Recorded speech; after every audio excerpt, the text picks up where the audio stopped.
വിവിധ ആവശ്യങ്ങൾ ഉന്നയിച്ച് കേരള NGO അസോസിയേഷൻ പ്രവർത്തകർ കാഞ്ഞങ്ങാട് മിനി സിവിൽ സ്റ്റേഷന് മുന്നിൽ പ്രതിഷേധ സംഗമം സംഘടിപ്പിച്ചു.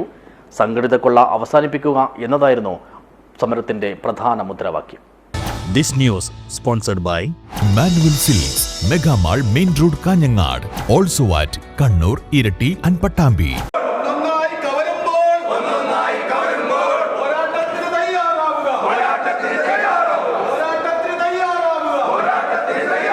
ക്ഷാമബത്ത, ശമ്പള പരിഷ്കരണ, ലീവ് സറണ്ടർ, മെഡിസെബ്, റിക്കവറി കമ്മീഷൻ എന്നിവയിൽ തുടരുന്ന കൊള്ള അവസാനിപ്പിക്കണമെന്നാവശ്യപ്പെട്ടുകൊണ്ടാണ് കേരള NGO അസോസിയേഷൻ കാഞ്ഞങ്ങാട് ബ്രാഞ്ചിന്റെ നേതൃത്വത്തിൽ പ്രവർത്തകർ മിനി സിവിൽ സ്റ്റേഷൻ കേന്ദ്രീകരിച്ച് പ്രതിഷേധ സംഗമം സംഘടിപ്പിച്ചത്.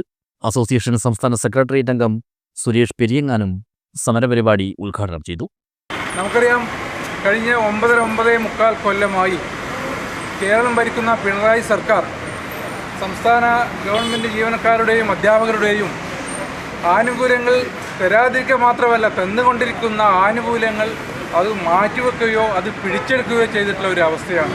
ഇങ്ങനെ സംസ്ഥാന ജീവനക്കാർക്ക് ഏകദേശം 70,000 കോടി രൂപയോളം ഇന്ന് സംസ്ഥാന ഗവൺമെൻറ് കൊടുക്കാനുണ്ട്.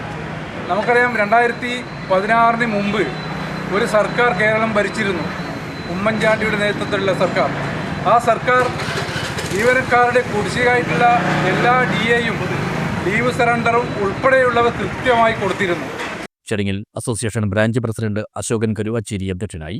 ജില്ലാ ട്രഷറർ VM രാജേഷ്, ജില്ലാ joint secretary M Vijayan Nair, സംസ്ഥാന കൗൺസിൽ അംഗങ്ങളായ Brijesh പൈനി, Sajeesh Kumar KV, Sunilkumar Kannur, Ratheesh Periyanganam, PP Baburajan, Vinod P Rajan, M Sujayan, MV Sreeja, K Praseetha, P ശുഭ എന്നിവർ സംസാരിച്ചു. ബ്രാഞ്ച് സെക്രട്ടറി മുഹമ്മദ് ഷഫീഖ് സ്വാഗതവും MV രാജീവൻ നന്ദിയും പറഞ്ഞു. News bureau, Kanhangad.